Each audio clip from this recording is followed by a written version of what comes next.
Hi students, आइए vocabulary के अपने आज के इस लेसन को स्टार्ट करते हैं। आज की ये क्लास बेस्ड है कंफ्यूजिंग वर्ड्स एंड होमोफोन्स पे। What do you mean by confusing words? See, ऐसे टू वर्ड्स या कई बार मोर देन टू वर्ड्स जिनके मीनिंग्स को लेकर, जिनके यूजेस को लेकर आप एनीवे कंफ्यूज्ड हैं, बस उन्हें ही हम कंफ्यूजिंग वर्ड्स बोलते हैं। जैसे कि एक वर्ड है हाइव और एक वर्ड है स्वाम।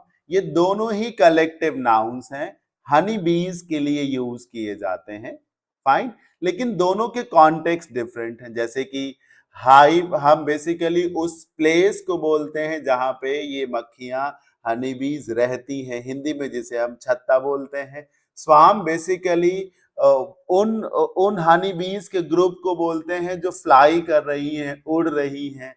तो दोनों के यूजेस में डिफरेंस हुआ ना। अब अगर आपको क्लैरिटी है then you are not confused, या आपके लिए कंफ्यूजिंग वर्ड्स नहीं है। But if there is no clarity in your mind regarding these two words, तो फिर आपके लिए ये कंफ्यूजिंग वर्ड्स हैं और आप कंफ्यूज्ड हैं। जैसे कि एक वर्ड है एवेंज और एक वर्ड है रिवेंज। वैसे तो दोनों का ही मतलब होता है बदला लेना, लेकिन दोनों के कॉन्टेक्स्ट में डिफरेंसेस हैं। फाइन, ऐसे ही एक बर्थ है BIRTH और एक बर्थ है BERTH। दोनों का प्रोनाउंसिएशन 100% सेम है। Birth BIRTH, birth BERTH, but meaning में बहुत बड़ा डिफरेंस है। दिस बर्थ मीन्स पैदा होना, जन्म लेना, है ना, ये कम टू लाइफ इसको कहते हैं। और this berth relates to seat और place, specially in a train और अ प्लेन और अ बस। तो ये जो BIRTH वाला बर्थ है, बर्थडे से रिलेट करता है, और BERTH वाला बर्थ सीट या फिर प्लेस से रिलेट करता है। सो ऐसे वर्ड्स जिनके मीनिंग्स को लेकर, जिनके यूजेस को लेकर आप कंफ्यूज्ड हैं, any kind of confusion is there in your minds, बस उन्हीं को ही हम कंफ्यूजिंग वर्ड्स बोलते हैं। एक और जरूरी बात, कंफ्यूजिंग वर्ड्स का जो बड़ा पार्ट है वो होमोफोन से रिलेट करता है। होमोफोन्स क्या है? सी, होमो का मतलब है same. Homo means what? Same. Phones का मीनिंग है sound, pronunciation. Phone means what? Pronunciation. Fine, see, जब आपने बर्थ बोला और ये वाला बर्थ बोला तो क्या इनके साउंड्स में डिफरेंस था? नहीं, बिल्कुल एक जैसा साउंड था। ऐसे कंफ्यूजिंग वर्ड्स जिनके प्रोनाउंसिएशंस 100% सेम हो या ऑलमोस्ट सेम हो, यानी कि जिनकी स्पेलिंग्स बहुत हद तक मैच कर रही हो, क्योंकि जब स्पेलिंग्स बहुत ज्यादा मैच करेंगी तभी प्रोनाउंसिएशन भी बहुत ज्यादा मैच करेगा। So such two words or more than two words which have same or similar or almost similar pronunciation, almost similar spellings, but totally different meanings or totally different uses, उनको हम homophones बोलते हैं। Fine, yes, जैसे कि बहुत सारे words हो सकते हैं। अब देखिएगा जैसे कि एक्सेप्ट और एक्सेप्ट को देखिए, ये ऑलमोस्ट इनका प्रोनाउंसिएशन सेम है। एक वर्ड है स्टेशनरी जिसकी स्पेलिंग है STATIONERY। There is one more stationery which spells like this, NARY। ये दोनों ही होमोफोन्स हैं, इनके प्रोनाउंसिएशंस 100% सेम है, बट इनके मीनिंग्स में डिफरेंस है। This stationery refers to pen, pencil, sharpeners, eraser. And this stationary जिसमें ए लगा है, it means something which is stalled, something which is stopped, मतलब जो मूव नहीं कर रहा है। सो ऐसे वर्ड्स इनके मीनिंग्स में आप कंफ्यूज हैं, बस वही कंफ्यूजिंग वर्ड्स हैं। अगर आप सिर्फ कंफ्यूजिंग वर्ड्स बोलोगे तो उसमें स्वाम, हाइव, एवेंज, रिवेंज ये भी आ जाएगा, plus birth, accept, except, stationary, stationery सब आ जाएगा। लेकिन अगर आप सिर्फ होमोफोन्स पढ़ोगे तो ये वाले कंफ्यूजिंग वर्ड्स आपसे मिस हो जाएंगे। ये वाले जिनके प्रोनाउंसिएशन सेम है, स्पेलिंग्स ऑलमोस्ट सेम है, मीनिंग्स में डिफरेंसेस हैं, वो आप कवर कर लोगे। हम सिर्फ होमोफोन्स नहीं पढ़ेंगे, हम कंफ्यूजिंग वर्ड्स एंड होमोफोन्स पढ़ेंगे, विच मीन्स कि हम हर टाइप के कंफ्यूजिंग पेयर्स को पढ़ेंगे। Fine, so let's begin.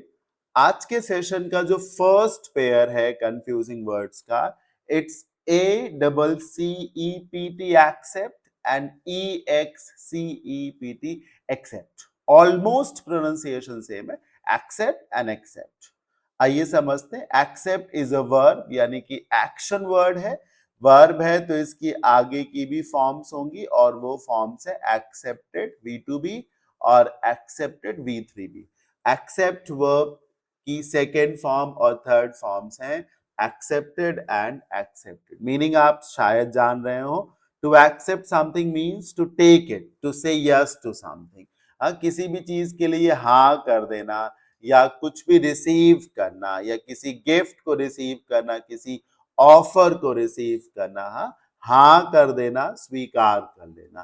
For example, she will gladly accept the job offer. ये जो जॉब ऑफर है इतना अच्छा है कि वो खुशी खुशी इस जॉब ऑफर को एक्सेप्ट कर लेगी। सी विल यहाँ पर ऑक्सिलरी वर्ब है, you can say helping verb है, और ये जो एक्सेप्ट है ये मेन वर्ब है in its first form. Gladly is an adverb, fine, and this sentence is in simple future या फिर फ्यूचर इंडेफिनिट में ये सेंटेंस बनाया गया है। सिंपल फ्यूचर बोले या फ्यूचर इंडेफिनिट। अब हम आ जाते हैं दूसरे वर्ड पे, which is except. Except is a preposition. Except means leaving this.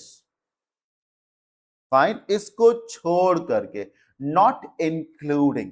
Leaving something out और excluding it. मतलब except का मीनिंग है इसको शामिल ना करना या इसे छोड़ देना या एक तरीके से इसको एक्सक्लूड कर देना। हिंदी में एक शब्द आपने सुना होगा, सिवाय। सिवाय, राइट, सिवाय जिसको कहते हैं। लेट्स से कि आप बोलो कि हाँ मुझे सब्जियों में ऑलमोस्ट सारी सब्जियां पसंद है, सब मैं खा लेता हूँ, हाँ बैंगन नहीं खाता सिवाय ब्रिंजल के। So except for brinjal, I eat all vegetables. Fine, इस तरीके से। या फिर किसी गैदरिंग में 8 to 10 लोग प्रेजेंट हैं और आप वहां पर 8 लोगों को जान रहे हैं, 2 लोगों को आप नहीं जान रहे, तो आप कह रहे I know everyone out here except this boy and this girl. इस लड़के और इस लड़की को छोड़ करके। सो नॉट इंक्लूडिंग और excluding something, leaving something out. पर ये एग्जाम्पल से everyone went to the party except Tim, मतलब हर कोई पार्टी में गया, कौन नहीं गया? टिम नहीं गया। टिम को छोड़ के हर कोई पार्टी में गया। Fine, moving on. इसका क्विज भी है, वो भी करिए। I enjoyed setting all the chapters, मतलब I enjoyed studying all the chapters, मुझे सारे ही चैप्टर्स पढ़ के बहुत अच्छा लगा, सिर्फ लास्ट वाले को छोड़कर। leaving the last one except for the last one, option number B should be filled here। fine, बहुत बार हम except के साथ for लगाते हैं, जैसे कि यहीं पर हमने लगाया है। हाँ, fine, moving on। next pair is advice, ADVICE, and advise, a bit different। advice यहाँ पे सा से सड़क है, यहाँ एडवाइज जा से जहाज है, like this. Advice CE, advise SE। Fine, अब ध्यान से सुनिएगा, ये देखिए, ये देखिए, इन दोनों वर्ड्स में यही डिफरेंस है, मीनिंग का कोई डिफरेंस नहीं है। Advice means what? Proposal, suggestion, opinion, किसी को किसी प्रकार से कोई सजेशन देना, किसी को कोई सलाह देना, उसको ये बताना this is good for you या this is not good for you, यही तो एडवाइस है। डॉक्टर की एडवाइस हम लेते हैं, अपने से बड़ों की एडवाइस हम लेते हैं। So a kind of honest opinion, a kind of honest opinion, यही इनका मीनिंग है। इनमें जो मेजर डिफरेंस है वो है इनके पार्ट्स ऑफ स्पीच का। जो सी वाला एडवाइस है, जो सी वाला एडवाइस है, इट रिफर्स टू नाउन, और जो एस वाला एडवाइस है इट रिफर्स टू वर्ब, और ये एक कॉन्सेप्ट है, ये सिर्फ इन्हीं दोनों वर्ड्स पे अप्लाई नहीं होता, और भी वर्ड्स हैं जैसे कि DEVICE device and DEVISE device, like this PRACTICE practice and PRACTISE practice, या PROPHECY prophecy and PROPHESY prophecy. Have a look. CS, CS, CS, rest same. और इससे क्या हो रहा है कि C वाला डिवाइस नाउन है, S वाला डिवाइस वर्ब है। C वाला प्रैक्टिस नाउन है, S वाला प्रैक्टिस वर्ब है। C वाला प्रोफेसी एक नाउन है और S वाला प्रोफेसी वर्ब है। It is a general concept कि अगर दो वर्ड्स के स्पेलिंग्स में C और S का डिफरेंस है तो it means C stands for noun and S stands for verb. Fine. हाँ, so C stands for noun and S stands for verb यानी action word। इसे लर्न करने की एक ट्रिक भी है, मैं आपको वो भी बता सकता हूं। जब आप अल्फाबेट्स को पढ़ते हैं ABCDEFGH ऐसे पढ़ेंगे, तो जब आप C पे आएंगे ABC और उससे आगे चलेंगे तो first you come across N, ABCDEFGHIJKLMN, C nears N, और N के आगे जब चलते हैं तो S आता है और STU के बाद V आता है। Means C nears N and S nears V। C means noun, S stands for verb. Fine. आइए, मीनिंग मैंने बोला सेम है, तो पार्ट्स ऑफ स्पीच में डिफरेंसेस हैं। फाइन। अब देखिए, जब हम सेंटेंस को ड्रॉ करते हैं तो उसका कुछ ये स्ट्रक्चर होता है, सब्जेक्ट वर्ब एंड ऑब्जेक्ट या सब्जेक्ट एंड प्रेडिकेट। तो ये जो वर्ब की पोजीशन है यहाँ पर एस वाला एडवाइस आएगा, और जो सब्जेक्ट या फिर ऑब्जेक्ट वाली पोजीशन है वहां पर सी वाला एडवाइस यानी कि नाउन वाला एडवाइस आ जाएगा। Have a look. My teacher subject, gave verb, me एक ऑब्जेक्ट, हेल्पफुल एडवाइस ये देखिए नाउन है यहाँ पर, हेल्पफुल एक एडजेक्टिव ही तो है। एडजेक्टिव नाउन को ही तो मॉडिफाई करता है, आप ऐसा ही तो करते हो, एडजेक्टिव प्लस नाउन। यस, जैसे good advice, good advice, good is adjective and advice is what? Noun. An opinion, suggestion or recommendation given to help someone. Advice, S वाला देखिए, which is a verb, the act of giving a suggestion or telling someone what they should do. Fine, meaning same है ना। अब देखिए, I highly advise you to study daily, मतलब मैं तुम्हें ये एडवाइस करूंगा कि तुम रोज स्टडी करो। In this sentence, I refers to subject, advice refers to main verb in its first form, highly is an adverb here, you is object, I subject, advise main verb in its first form.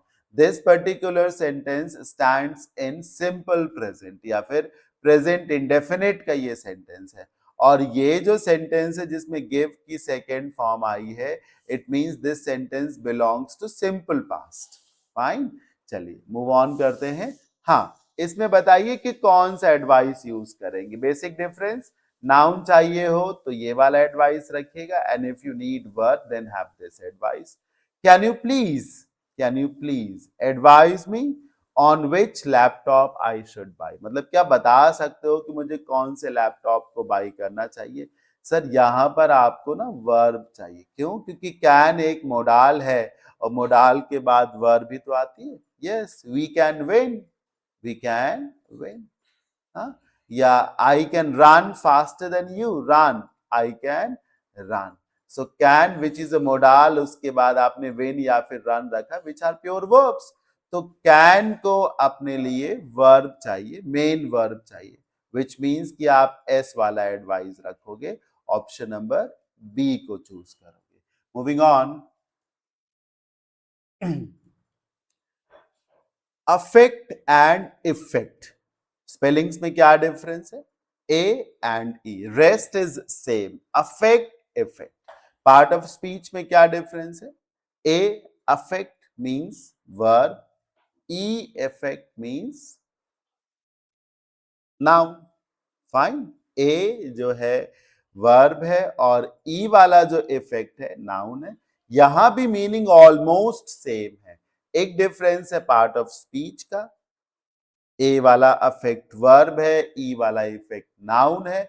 और दूसरा जो difference है थोड़ा सा meaning का difference है. पहले तो मैं पार्ट ऑफ स्पीच का जो डिफरेंस है उसको लर्न करने की एक ट्रिक आपको बताता हूं. एक वर्ड आपने पढ़ा होगा एवेंज, या हॉलीवुड मूवी देखी होगी एवेंजर्स. उससे हम एवेंज वर्ड को या एवेंजर्स पूरे को ही अगर फिगर आउट कर लें इसे, तो देखिएगा बहुत ध्यान से. एवेंजर्स में first two alphabets are AV and next two alphabets are E N. कुछ अकल लगाई आपने. A means affect and V means verb. E means effect and N means noun. मतलब A वाला जो अफेक्ट है वो V से वर्ब है, E वाला इफेक्ट N से नाउन है. Got it? Yes. To make a difference, to influence, प्रभावित करना. सिंपल वर्ड्स में अगर आप इसे लर्न करना चाहते हैं तो टू मेक अ डिफरेंस, या फिर और सिंपल वे में लर्न करना है तो टू इन्फ्लुएंस बोल दीजिएगा. हाँ, एग्जाम्पल देखिए.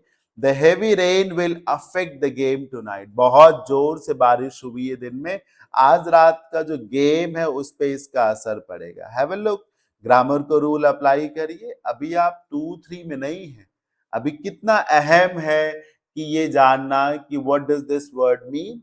एट द सेम टाइम ये भी जाना कि ये कौन सा पार्ट ऑफ स्पीच है.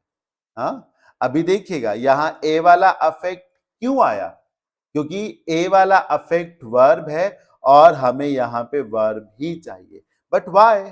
आप कैसे जानोगे कि वर्ब चाहिए? So I am telling you. The heavy rain sentence का सब्जेक्ट है. विल मोडाल है या फ्यूचर इंडेफिनिट की या फ्यूचर टेंस की हेल्पिंग वर्ब है. Helping verb is suppose to be followed by main verb. इसीलिए हमने ए वाला अफेक्ट रखा है. This sentence belongs to simple future. कहां से है ये? सिंपल फ्यूचर से है. फाइन. ई वाला जो इफेक्ट है इसे आप साइड इफेक्ट्स बोलते हैं ना. साइड इफेक्ट्स बोलते हैं कि नहीं बोलते हैं? इफेक्ट्स का मतलब रिजल्ट से है, असर से है. द फिजिकल रिजल्ट, आउटकम और कॉन्सिक्वेंस ऑफ अ चेंज. मतलब किसी भी काम का नतीजा, परिणाम, या फिर कॉन्सिक्वेंस अगर आप कहें तो दुष्परिणाम भी कह सकते हैं. फाइन. जैसे एक्सेसिव कटिंग ऑफ ट्रीज के कुछ नेगेटिव इफेक्ट्स हैं हमारे एनवायरनमेंट पे. Positive effect of exercise is more energy. Exercise का पॉजिटिव इफेक्ट क्या है? इससे हमें और ज्यादा एनर्जी मिलती है. Have a look. Effect is noun. The stands for article and positive is what? Adjective. Adjective noun article. ठीक तो है? हाँ, क्विज कर लीजिए, आपका डाउट क्लियर हो जाएगा अपने आप. जब क्विज पे सेशन पहुंचे, जब क्लास क्विज पे पहुंचे, तो आई एडवाइज यू कि आप उसे 10 सेकेंड्स के लिए स्टॉप कर दें. राइट? हाँ, मुझे ना सुने. फर्स्ट 10 सेकेंड्स में आप अपनी अकल को यूज करके ट्राई करें और उसके बाद फिर चेक करें कि जो आपने गेस किया है और जो मैं बता रहा हूं, do they match. Fine. The new rule had a very good, had a very good. See, the new rule subject है, had verb है. A very good, good adjective, adjective is followed by a noun, यानी e वाला effect आएगा on team behavior. Moving on. Allusion and illusion. A allusion, I illusion. A और I को अगर apart from alphabet A and alphabet I, rest is same. LLUSION, LLUSION. हाँ, yes, बिल्कुल same है. बस इधर स्टार्ट में ए है, इधर स्टार्ट में आई है. इल्यूजन को पहले पढ़ते हैं क्योंकि ये वर्ड आपने ज्यादा पहले पढ़ा होता है. इल्यूजन हम जादू को कहते हैं, मैजिक को कहते हैं. और जादू और मैजिक की दो प्रॉपर्टीज. पहला, इट इंटरेस्ट यू अलॉट. बहुत मजा आती है मैजिक देखने में, जादू देखने में। दूसरा, मैजिक इज अनरियल, फेक, नकली। वो सिर्फ आपको भ्रमित करता है, it just confuses you, it just makes you believe what exactly doesn't exist. Fine, illusion इसी को तो कहते हैं, है नहीं कुछ भी, बस लगता है। जैसे कि गर्मियों में जब हम दिन के टाइम पे रोड पे बाइक चला रहे होते हैं या साइकिल से जा रहे होते हैं, तो दूर हमें ऐसा लगता है कि थोड़ा सा पानी कहीं पे भरा हुआ है, जबकि इट्स नथिंग बट एक रिफ्लेक्शन है लाइट का, जो कि सड़क पे पड़ के जनरेट होता है। And this is what illusion है, ये दैट विच डजंट एग्जिस्ट, वो इल्यूजन है, भ्रम है। फाइन, लर्न करने का भी एक मेथड है। आई से इल्यूजन है, आई से ही इमेजिनरी है या इमेजिनेशन है। इमेजिनरी या इमेजिनेशन, नकली को ही तो कहते हैं। इमेजिन करिए कि ऐसा है, जबकि ऐसा होगा नहीं। So I for illusion, I for imagination, something that tricks your eyes or mind into seeing what is not real। आपकी आंखें या फिर वो देखने लगती हैं जो है ही नहीं, आपका दिमाग वो सोचने लगता है, वो समझने लगता है जो एग्जिस्ट करता ही नहीं है। For example, the magic trick created a clever illusion. Fine, and A वाला जो अल्यूजन है, इट मींस इनडायरेक्टली रेफर करना, इनडायरेक्टली किसी पॉइंट को रेफर करना, किसी इंसिडेंट को रेफर करना, किसी पर्सन को रेफर करना, मतलब किसी पर्सन की ओर इशारा करना, किसी किसी ऑब्जेक्ट की ओर इशारा करना। जैसे जब आपको पानी चाहिए होता है, तो एक तो तरीका है कि हिंदी में आप कह दोगे, मतलब जुबान से बोलोगे मुझे एक गिलास पानी चाहिए या bring me a glass of water. दूसरा तरीका ये है कि आपने हाथों से इशारा कर दोगे, हाथों को हल्का सा ग्लास के जैसा शेप दोगे और उसे ना अपने अपने ओठों की तरफ ले जाओगे। सो इट्स व्हाट अल्यूजन है ये, आपने अपने मुंह से कुछ कहा नहीं ना, यू जस्ट सिग्नल्ड इट, इसी को अल्यूजन बोलते हैं। इनडायरेक्ट हिंट, मेंशन और brief reference to a famous story और पर्सन। यस, किसी पर्सन को रिफर करे, आप नाम ना ले एग्जैक्टली उसका। जैसे पॉलिटिक्स में बहुत बार जब एक दूसरे पे सटायर किया जाता है या क्रिटिसाइज किया जाता है, तो नाम नहीं लिया जाता, नाम नहीं लिया जाता है, इनडायरेक्ट वे में कह दिया जाता है। Fine, his speech made an allusion to Shakespeare, उसने अपनी स्पीच में शेक्सपियर की बातों पे इशारा किया, नाम नहीं लिया शेक्सपियर का, बस इशारा से बताया। फाइन, क्विज देखिए अल्यूजन इल्यूजन का। एज आई सेड, जैसे ही इस स्लाइड पे आप पहुंचे, वेट फॉर 10 सेकेंड्स, अपने आप से अटेम्प्ट करें, then listen to what I am telling.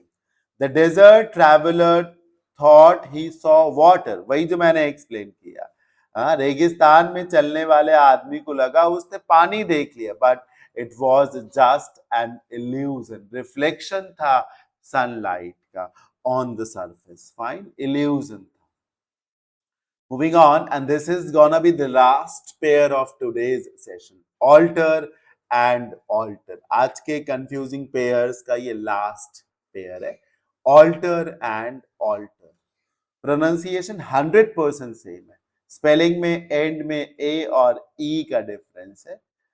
A, alter means place, it's a place, spelling ALTARPLACE। Altar is basically a holy place।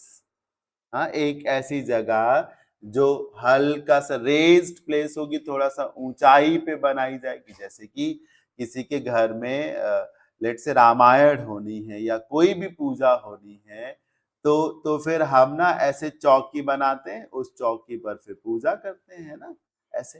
तो ये जो चौकी है, ये सरफेस है क्या, यहीं पे भगवान की मूर्तियां रख देते? नहीं, एक एक चौकी जैसे बनाते हैं लकड़ी की, उस पे भगवान की मूर्त रखते हैं, तो ये ऑल्टर है। दिस इज व्हाट ऑल्टर है।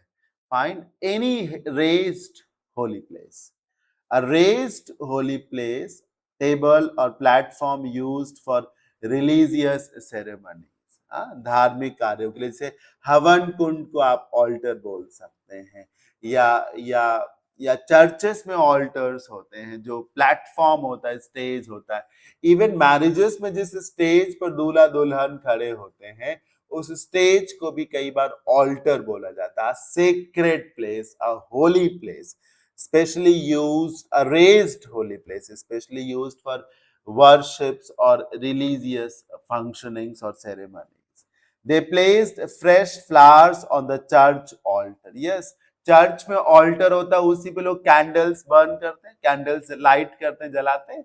हाँ, वैसे ही ऑल्टर होता है, वहां पे फ्लावर्स रखे जाते हैं। तो उसने फ्रेश फ्लावर्स को चर्च के ऑल्टर पे रख दिया। And this altar means what?